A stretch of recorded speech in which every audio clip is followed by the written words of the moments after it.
Please help me to reach 1,000 subscribers. Months had passed since I walked away. I hadn't said goodbye, left a note, or even looked back to see her one last time. The woman I once loved, the woman I had vowed to spend my life with, had shattered me in ways I couldn't comprehend. The day I discovered her affair, I left. I didn't argue, I didn't plead, I simply vanished. And now, here she was, standing in front of me, the last person I ever expected to see again. She had found me. I wasn't prepared for this. I didn't want to see her.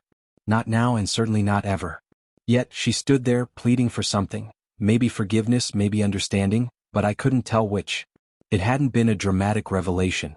There was no cinematic moment, no catching her in the act. Instead, it had been the quiet accumulation of small betrayals. The distance in her eyes, the late nights she claimed were for work, the way her phone always stayed silent or face down. But one evening changed everything. I had returned home, exhausted from the day, only to see the message that would alter everything. Its words hit me like a physical blow, suffocating, impossible to ignore. I didn't need to read it twice to understand. In that instant, the life I thought I knew, the marriage I believed in, crumbled. I didn't confront her. I didn't yell. I didn't demand explanations. I simply walked out. There was nothing left to salvage. When trust is shattered, reasoning doesn't matter, choice does. She had chosen, and I had no place in that decision. The days after my departure were a haze. I avoided everyone, friends, family, the world. I moved into a small apartment, far from the echoes of the life I once had, far from her presence. I buried myself in work, in routines, anything to keep the memories at bay. Nights were the hardest. The silence in the apartment mirrored the emptiness she had left behind. Sometimes, a flicker of longing would surface. I'd wonder if she felt the same pain, the same loss. But I quickly reminded myself of the truth. She had made her choice. There was no turning back. Then, 6 months later, her name appeared on my phone. My heart froze. Anger, disbelief, confusion, all surged at once. Why now? Why reach out after months of silence? Was it guilt? Regret? I debated ignoring her entirely, cutting her from my life for good. But curiosity, the part of me I hated to admit, wanted to hear her. I agreed to meet her at the cafe we had frequented, a place familiar enough that I could handle seeing her without feeling trapped. I arrived early, took a seat in the back, and tried to appear calm. My mind, however, raced with every possible scenario. When she walked in, my resolve wavered. She looked familiar yet changed.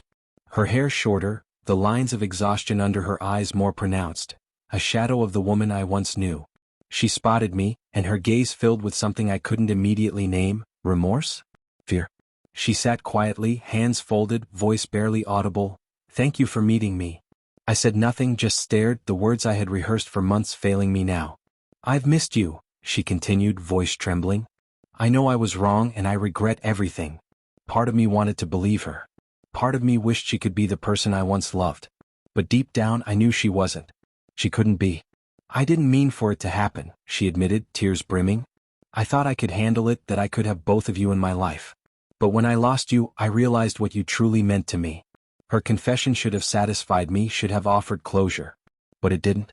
I needed more than apologies. I needed truth. "Is this about wanting me back?" I asked, "or about realizing your other choice failed?" Her expression faltered. Finally, the honesty I feared surfaced. "It's not just that. I miss you. I think about you every day. I don't know how to fix what I broke." But the reality was clear. She didn't miss me. She missed the comfort I provided, the stability of our life together, the safety I represented. Not love. Regret. And in that moment, I understood everything. She hadn't returned because she loved me. She returned because her backup plan had crumbled. Her life without me hadn't turned out the way she wanted, and now she wanted to know I was still there. I stood, the weight of realization pressing down. I couldn't go back, not now, not ever. "You should leave," I said. She nodded silently, disappointment and remorse etched into her features, and walked away. I watched her leave and felt a strange calm settle over me. Forgiveness didn't mean returning to what had been.